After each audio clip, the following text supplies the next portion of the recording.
Maligayang buwan ng kababaihan. Ako si Mark Anthony V. Bercando at welcome sa ikatlong episode ng Beyond the Desk, Faces of Public Service. Lead like the Babaylans, ang puso, dangal at galing ng Filipina sa paglilingkod. Ito ang mga kwento ng pag-asa, pakikipagkapwa-tao at tapat na paglilingkod. Maghanda ng makinig, maging maalam at mulat na mamamayan.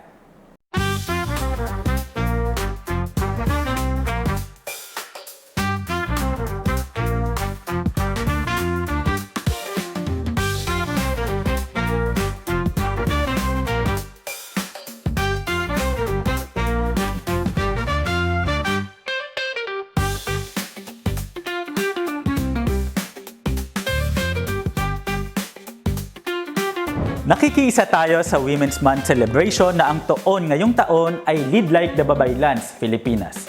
Isang paalala ng lakas, talino at pamamunong matagal nang ipinamalas ng mga kababaihan sa ating kasaysayan.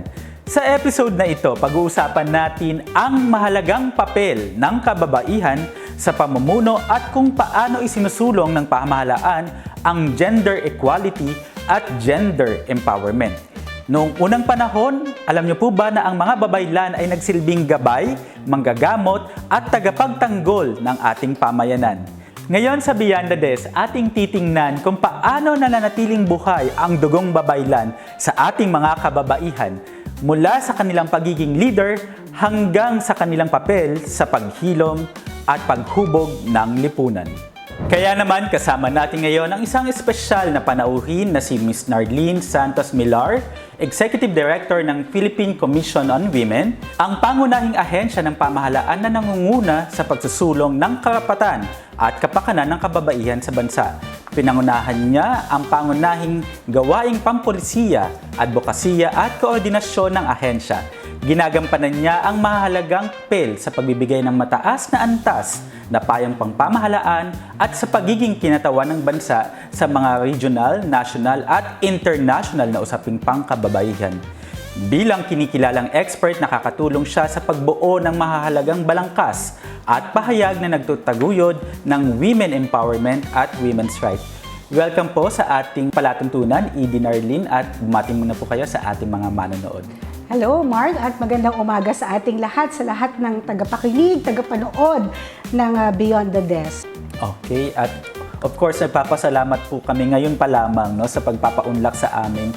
Dahil alam ko po, napaka-busy nyo ngayong Women's Month, ang dami po ninyong invitation. Ma'am, ang tema po natin ngayon ay Lead Like the Babaylans. Pwede po ba ninyong ipakilala sa amin kung sino po si Edie Narlene bilang leader, babae, at public servant? Yes, tamang-tama ka dyan, Mark. So we are still celebrating the National Women's Month here in the Philippines. And of course, our sub-team is of course Lead Like Babaylan Pilipinas. Ngayon, bilang isang babae, ano ba yung paniniwala ko na dapat meron ako anong karapatan, no?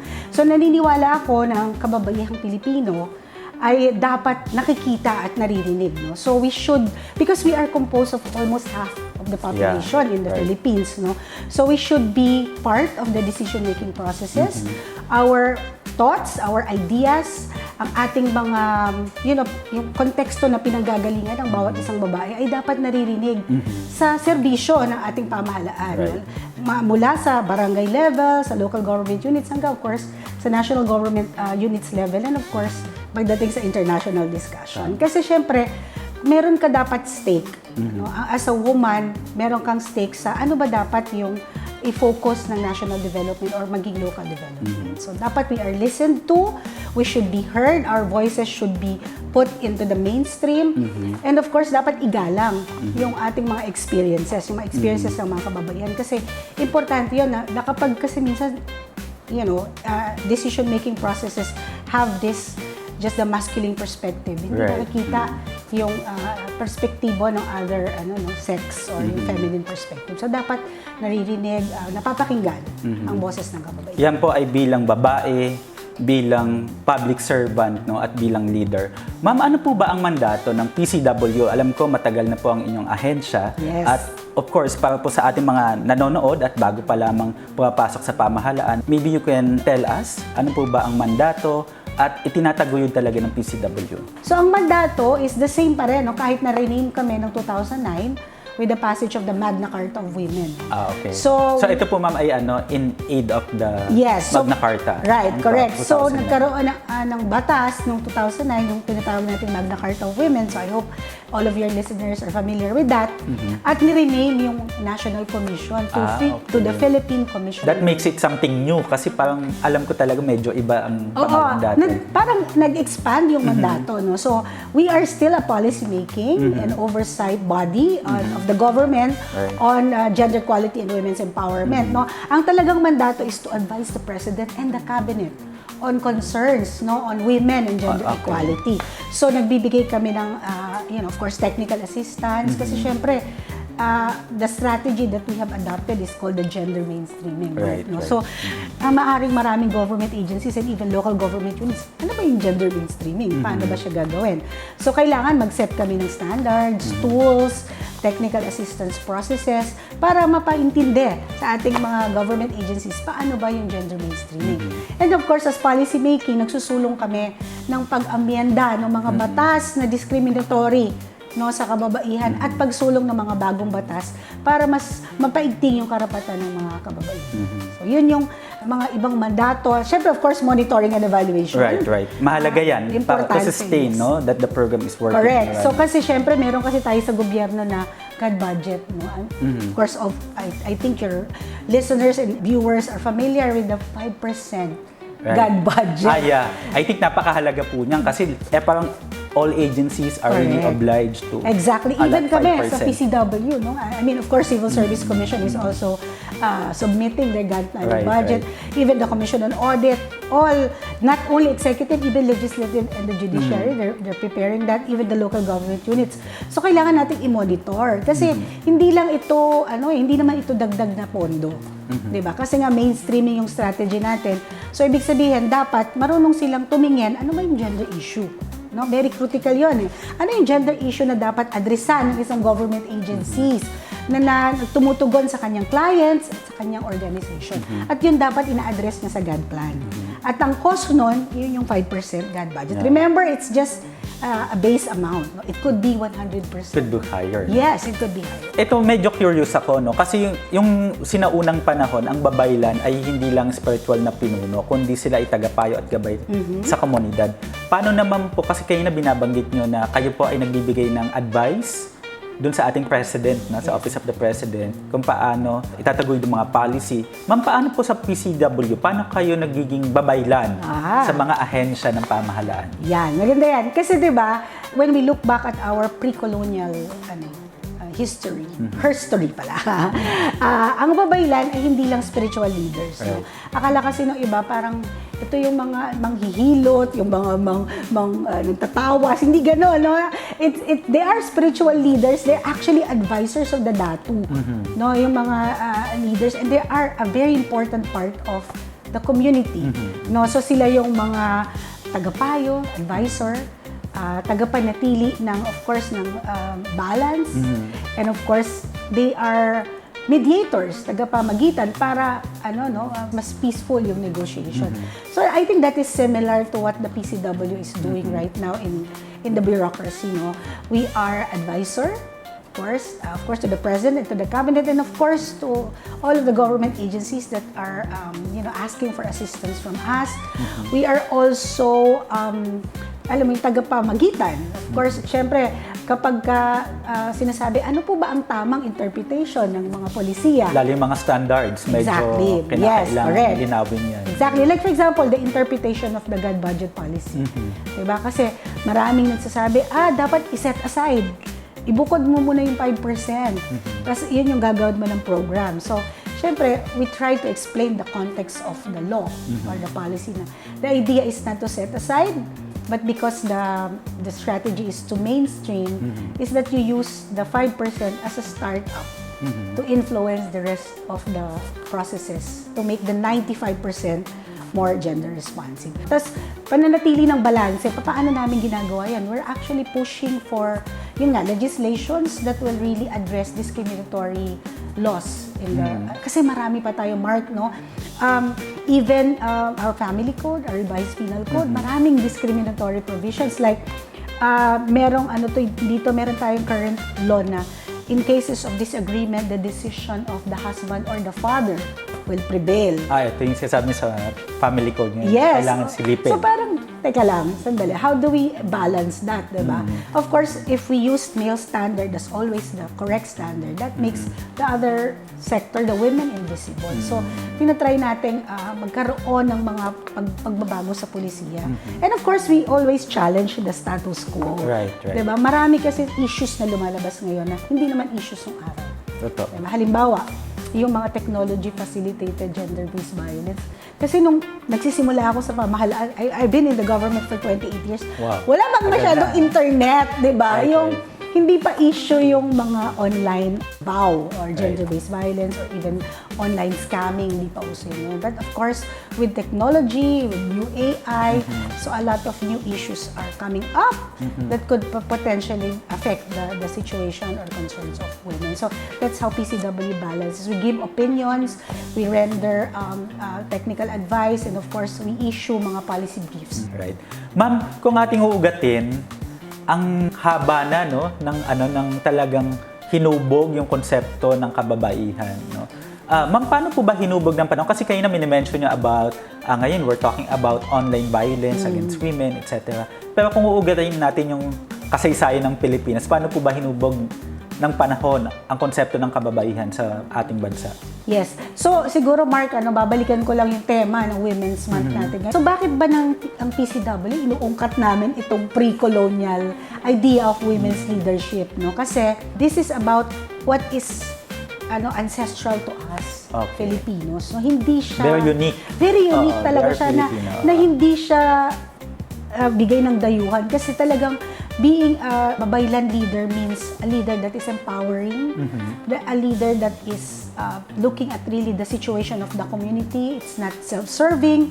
So, gusto namin sana ibalik yung pre-colonial idea of what women are in the Philippines. No? Kasi nga, of course, restorative siya dapat. Right, We restore what was lost to us. And it comes with culture. Exactly. Yeah, that's cultural. That's very true, no? So, of course, pre-colonial, mataas ang antas ng kababaihan. At hindi lang kababaihan, pati people of diverse sexual orientation and gender identity. Kasi yung konsepto ng lalaki bilang babaylan is also acceptable in pre-colonial. So, dati po hindi lang babae ang babaylan. May Yes. lalaki ding babaylan. Tama Exactly. po bang intindi ko? Tama. So, ganyan yung pag binasa nyo ang ating mga historical books or write-ups of our historian or historians, makikita natin na yung mga lalaki nung araw, pre-colonially, are accepted to dress like women.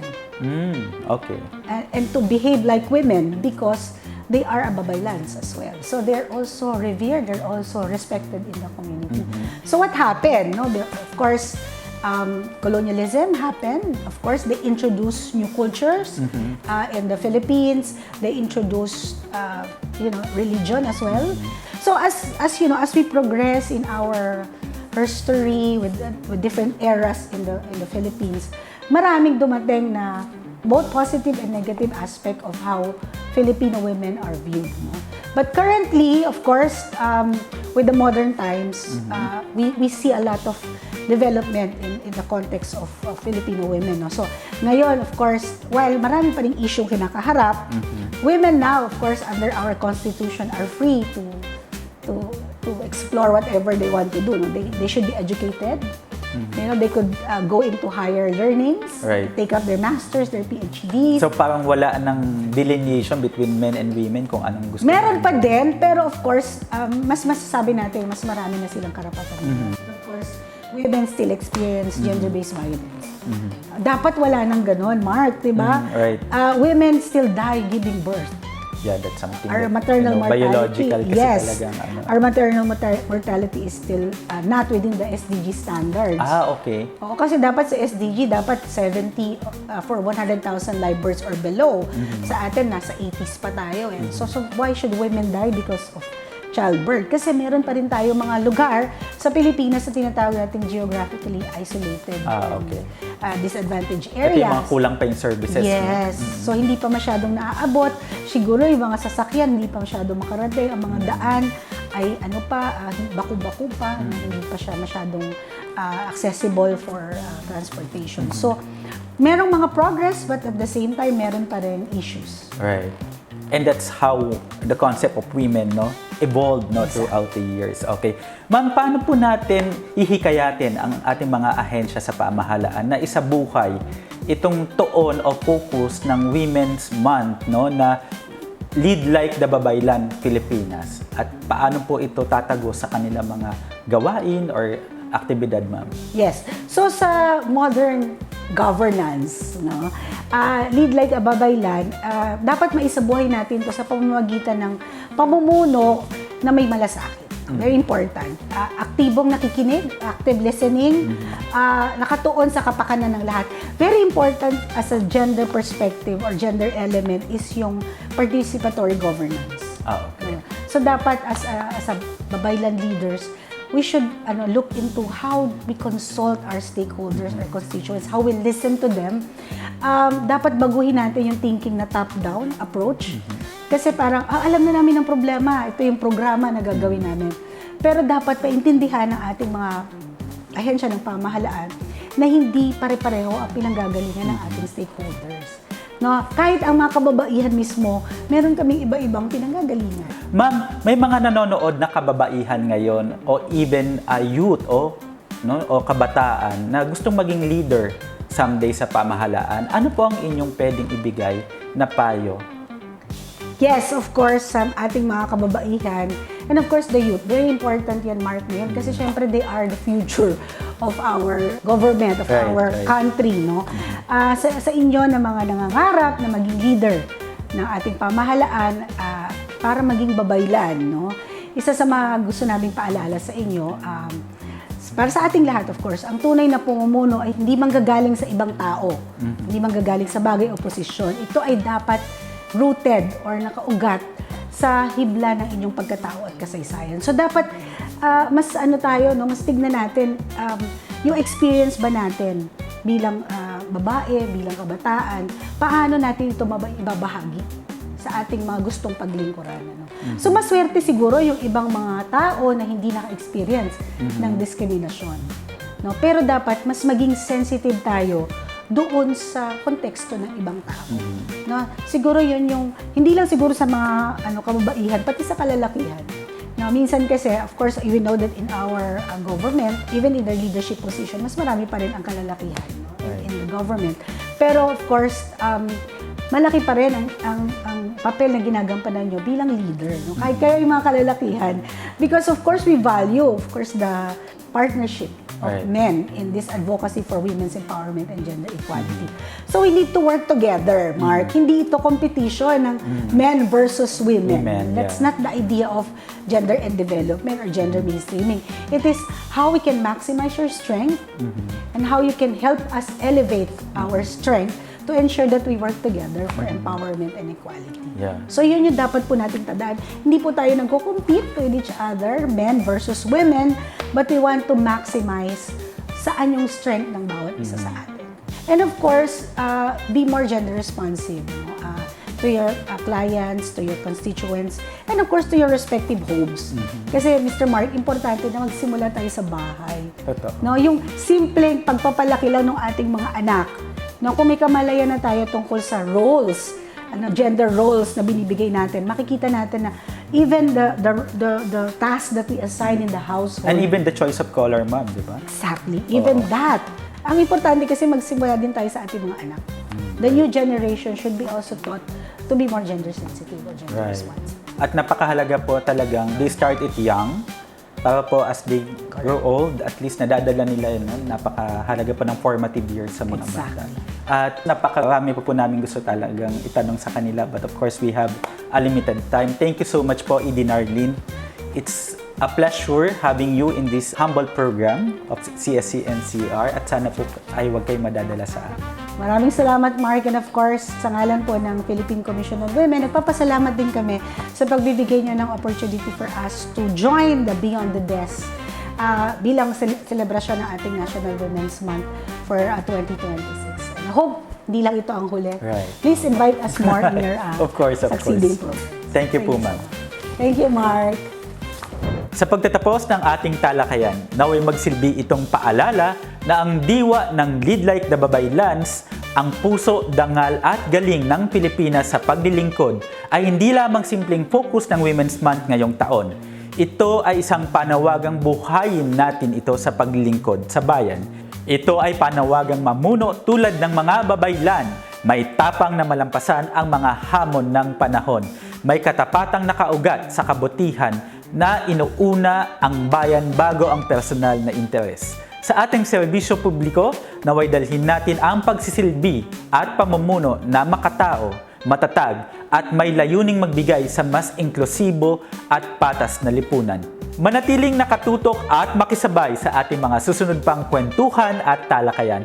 Muli po ako si Mark Anthony V. Bercando at ito ang Beyond the Desk, Faces of Public Service. Dahil sa dulo ng bawat kwento ng paglilingkod, hindi lang pangalan ang ating iniiwan, kundi isang pamana ng malasakit, katapatan sa bayan at tunay na pagbabago. May kilala ka bang lingkod bayani? Kung ikaw ay isang head of agency, human resource management officer, o di kaya'y concerned citizen, maaari kang mag-nominate ng isang lingkod bayani para sa ating 2026 Search for Gawad Lingkod Bayani. Ito ay bukas na para sa nominations ng mga kawani ng pamahalaan na mayroong outstanding contributions with national impact para sa Gawad Lingkod Bayan ng Pangulo, consistent display of exemplary behavior para sa Gawad Dangal ng Bayan, and accomplishments na nakatulong sa kanyang departamento o ahensya para naman sa Gawad Pag-asa. Makipag-ugnayan lamang sa CSCN-CR Field Office ng inyong ahensya. Para sa iba pang mga katanungan, maaari ninyong bisitahin ang CSCN-CR website. Ang deadline ng online submission sa CSCN-CR Field Offices ay sa March 31, 2026. Meron na lamang kayong 2 araw para ipadala ang inyong mga nominasyon. Patuloy nating kilalanin ang mga lingkod bayani na may puso, dangal at galing para sa bayan.